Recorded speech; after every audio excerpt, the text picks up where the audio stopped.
척추관 협착증으로 고생하시는 분들이 너무 많습니다.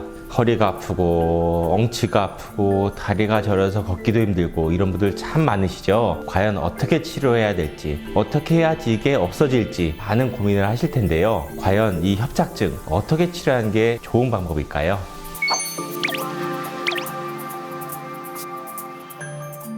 척추관 협착증의 치료에는 어떤 것들이 있을까요? 첫 번째로 운동, 두 번째로 물리치료, 세 번째로 약치료, 네 번째로 주사치료, 그 다음에는 각종 시술들이 있을 수 있습니다. 그리고 수술적인 방법도 있습니다. 그러면은 나는 과연 어떤 치료를 해야지 이 척추관 협착증을 해결할 수 있을까? 참 고민이 많습니다. 어떤 분들은 운동하고 좋아졌다, 어떤 분들은 주사치료 받고 좋아졌다, 어떤 분들은 수술했는데도 낫지 않는다, 이런 분들이 굉장히 많으세요.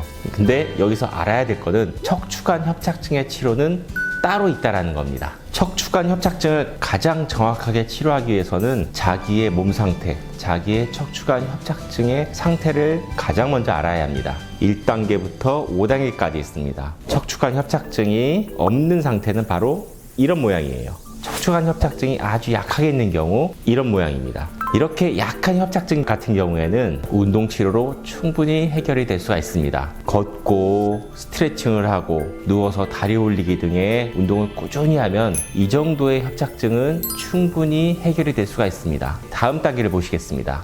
자, 이 정도의 협착증은 과연 어떨까요? 운동을 하면 할수록 힘들어지는 경우입니다. 나는 이 정도 협착증인데 운동으로 치료할 거야 하고 계속 운동을 하게 되면은 아프기만 하고 저리기만 하고 운동을 하면 할수록 더 힘들어져서 이 정도 협착증에서는 차라리 운동을 안 하는 게 몸적으로는 더 나을 수가 있습니다. 그러면은 과연 어떻게 치료해야 될까요? 이 정도는 주사치료로 해결이 될 수가 있습니다. 주사치료를 해서 통증을 완화시킨 다음에 열심히 운동을 하면은 이런 협착증은 해결이 될 수가 있어요. 지금 보시는 이 정도 협착증은 어떨까요?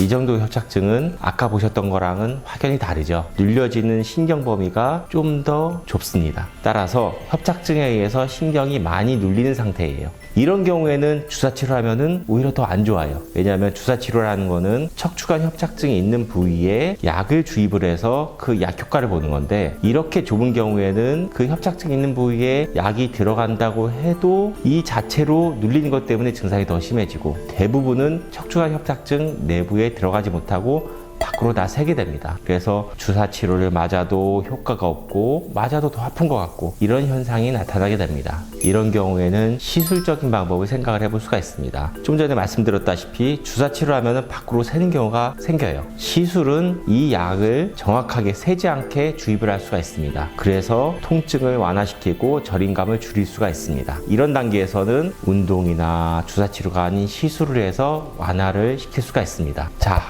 이 상태는 어떨까요? 신경이 하나도 보이지가 않죠. 이런 경우에 시술하게 되면은 몸은 몸대로 상하고 척추관 협착증의 증상은 나아지지 않고 날이 갈수록 걷는 것도 힘들어지고 제대로 서지도 못해서 허리도 구부러지게 되고, 그럴 경우에는 확실한 방법이 있습니다. 신경이 눌리는 것을 근본적으로 해결을 함으로써 순식간에 신경을 넓게 만들어줄 수가 있습니다. 자, 이 두 사진 보이시나요?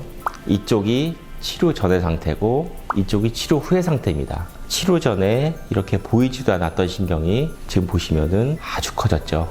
신경이 아주 잘 보입니다. 이런 신경이 보이지도 않을 정도로 눌려 있었으니까 얼마나 힘드셨겠어요. 이렇게 치료하게 되면 신경이 넓어지면서 증상이 바로 좋아지게 됩니다. 그럼 이 방법은 어떤 방법일까요? 자, 이 방법이 인대 재건술이라는 방법입니다. 이 방법은 작은 절개를 통해서 신경을 누르고 있는 비후된 황색 인대를 근본적으로 제거를 해요. 그래서 눌려져 있는 신경이 해결이 되는데, 여기에서 이제 몇 가지 궁금증이 생기죠. 과연 영구적인 치료일까? 아니면 재발을 할까? 이 인대 재건술은 한번 치료를 하면 재발하지 않습니다. 즉, 다시 협착증이 생기지 않는다는 겁니다. 또 한 가지, 치료를 하고 나서 부작용이나 합병증이 뭐가 있을까요? 부작용이나 합병증은 거의 없습니다. 따라서 안전하게 치료를 확실하게 할 수 있는 방법입니다. 그러면 이 방법은 도대체 얼마나 걸리고 어느 정도의 회복 기간이 필요할까요? 이 치료 방법은 한 군데 치료하는데 보통 30분에서 1시간 사이 걸리게 됩니다. 대부분은 30분 전에서 끝나게 되고, 그리고 치료를 하고 나서 바로 걷고 활동하고 움직일 수가 있습니다. 별일이 없으면 대부분 바로 다음날 퇴원을 하게 됩니다. 바로 일상생활에 복귀를 할 수 있다는 아주 큰 장점이 있습니다. 자, 이렇게 치료를 하게 되면은 순식간에 눌려져 있던 신경이 펴지게 되고 부작용이나 합병증이 없이 나중에 재발이 없는 상태로 건강하게 지낼 수가 있습니다. 자, 이렇게 모든 협착증에는 치료 방법이 있습니다. 본인의 정확한 진단을 받은 후에 본인의 협착증이 어느 단계고 어떻게 치료해야 될지 정확히 전문의의 판단을 받고 치료를 받으시면은 여러분들도 바로 다 좋아지실 수 있습니다. 절대 치료를 두려워하지 마십시오. 여러분, 걱정하지 마세요.